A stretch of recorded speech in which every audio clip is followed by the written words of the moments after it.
Hey you crazy Canucks! I will now be ranking the studio albums that legendary Canadian musician Devin Townsend released under the guise of his Devin Townsend Project, an ensemble with multiple members that provided a pretty great eclectic mix of music during the 2010s. Enjoy!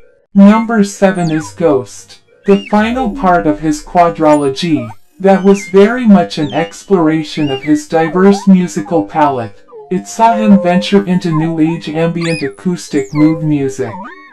This album overall is a pretty fantastic sonically crafted album with its intentions being accomplished.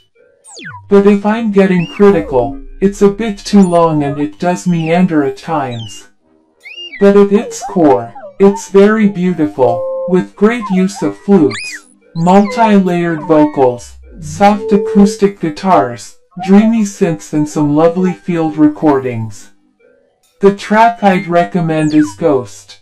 Number 6 is Transcendence, the final album to be released for this project. It saw Devin embrace his touring band, allowing them to work with the compositions to make something more focused and succinct, and overall an album that could be played live by the band themselves. Again, Devin has accomplished what he sought out to do, and overall it's a great album. It doesn't stand out too much in his overall discography, but it's also highly underlooked by critics and his fans. Musically taking the melodic side of Epicloud, but going into heavier and more complex musical motifs, it sees the band fully expressing their skills. Devin's lyrics are some of his best on this one too, taking a further exploration into belief and existentialism with a pretty great conclusion that's very Devin. The track I'd recommend is Secret Sciences. Number 5 is Key, the first album to be released under this project. It started his quadrilogy with what he basically described as the appetizer. And it very much is unique in its approach. An experimental mix of softer touches with sparse dynamic moments throughout.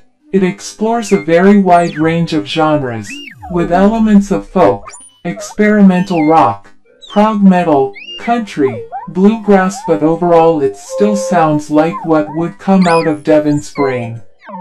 A very unique album in his discography. It still holds up today as one of his greatest achievements, even if it isn't the easiest album to grasp. The track I'd recommend is Gato. Number 4 is Deconstruction, the metal album he had been teasing for a long time, festering inside him, and when it was finally released, it had some pretty interesting results. The first time I heard this, I was expecting it to be right out of the gate aggression and madness, but the overall form of the album really represents a roller coaster, but one with a lot of peaks and valleys. Musically, it's one of his most interesting accomplishments, even if again it isn't easy to digest. Comical lyrics, absurdist philosophy, guest artists from the metal world that supply great characterization, and an overall concept that's interesting but also incredibly absurd. It's not what you expect, but it's also so much more. The track I'd recommend is Deconstruction. Number 3 is Addicted, Devin's first venture into what I would happily describe as pop metal. It saw him take his melodic sensibilities and add in very heavy fun riffs. Great vocal trade-offs between Devin and Anneke van Hirschbergen, bright plunky synths, fun lyrics and an overall positive attitude. It's like house music for metalheads. Very creative with its intentions and very much accomplished. While it isn't overly complicated, it's very accessible and easy to digest, even for non-metal fans. It's like a metal album for kids. The track I'd recommend is Awake. Number 2 is Epicloud, one of Devin's greatest achievements. It saw him take ideas from religious and gospel music to make a very bright, positive and overall enjoyable album full of his all-time greatest songs and songwriting achievements.